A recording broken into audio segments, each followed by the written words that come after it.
Assalamualaikum warahmatullahi wabarakatuh. Perkenalkan, nama saya Helwa Fatimah Zahro dengan NPM 10010202039, jurusan Hukum Ekonomi Syariah, Fakultas Syariah. Di sini saya akan menjelaskan mengenai laporan kuliah kerja lapangan saya dengan judul Pelaksanaan Hukum Acara Sidang Ekonomi Syariah di Pengadilan Agama Jakarta Barat. Tujuan dilaksanakannya penulisan laporan kuliah kerja lapangan ini untuk mengetahui bagaimana pelaksanaan hukum acara sidang ekonomi syariah di Pengadilan Agama Jakarta Barat, serta memberikan gambaran terkait kegiatan kuliah kerja lapangan selama 25 hari kerja di Pengadilan Agama Jakarta Barat. Adapun manfaat dari kuliah kerja lapangan, yaitu ada manfaat bagi praktikan sebagai sarana untuk mengetahui situasi di dunia kerja yang sesungguhnya, serta dapat bersosialisasi dan berintegrasi dengan karyawan yang telah berpengalaman di dunia kerja nyata, sehingga memperluas relasi. Adapun manfaat bagi Fakultas Syariah, yaitu untuk menjalin hubungan dan kerjasama yang baik antara Fakultas Syariah Universitas Islam Bandung dengan perusahaan dalam pelaksanaan praktik kerja lapangan pada waktu yang akan datang. Manfaat bagi perusahaan yaitu dapat menjalin hubungan yang teratur, sehat, dan dinamis antara institusi dan lembaga perguruan tinggi, serta menumbuhkan hubungan kerjasama yang saling menguntungkan dan bermanfaat.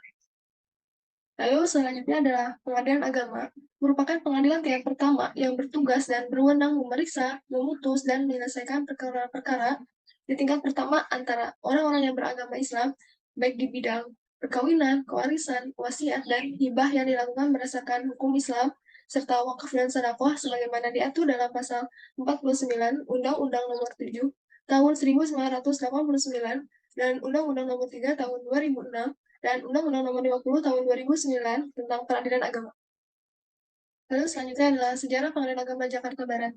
Pengadilan Agama Jakarta Barat awalnya bernama Kantor Cabang Pengadilan Agama Jakarta Barat yang dibentuk pada tahun 1963 berdasarkan surat keputusan Menteri Agama Republik Indonesia nomor 69 tahun 1963.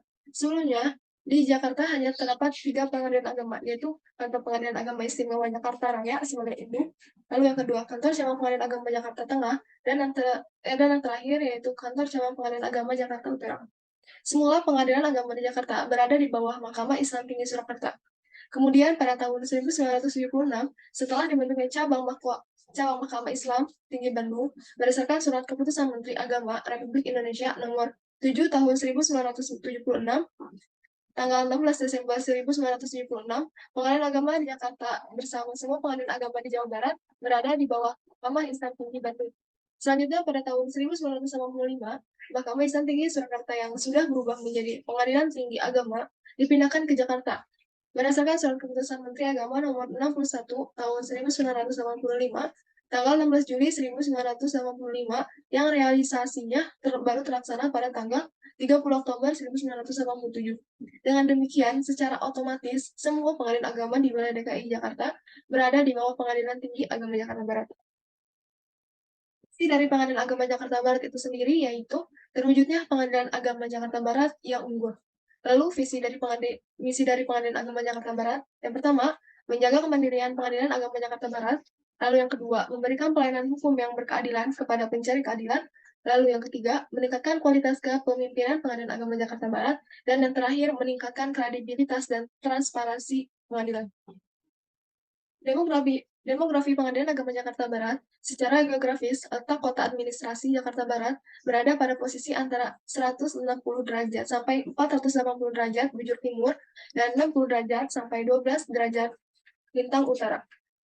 Luas wilayah kota administrasi Jakarta Barat mencapai 129,54 km persegi atau mencapai 19,51% dari luas total wilayah Provinsi DKI Jakarta.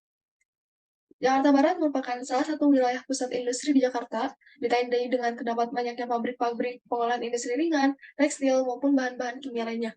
Salah satu daerah yang menjadi pusat industri di Jakarta Barat adalah Dan Mogot dan Cengkareng. Kantor Pengadilan Agama Jakarta Barat memiliki letak yang sangat strategis karena dapat diakses dari semua arah jalan serta terdapat angkutan umum, sehingga mempermudah orang yang tidak memiliki kendaraan pribadi. Satu sebelah kanan berbatasan dengan musola, lalu sebelah kiri berbatasan dengan kantor RBH Afta, lalu yang ketiga belakang berbatasan dengan kantor Metro TV, dan yang terakhir sebelah depan berbatasan dengan warung nasi. Produk Pengadilan Agama Jakarta Barat menurut pasal 60 Undang-Undang Nomor 7 Tahun 1989 tentang Peradilan Agama menyebutkan dan menetapkan putusan pengadilan hanya sah dan mempunyai kekuatan hukum apabila diucapkan dalam sidang terbuka untuk umum, yaitu putusan, penetapan, dan akta.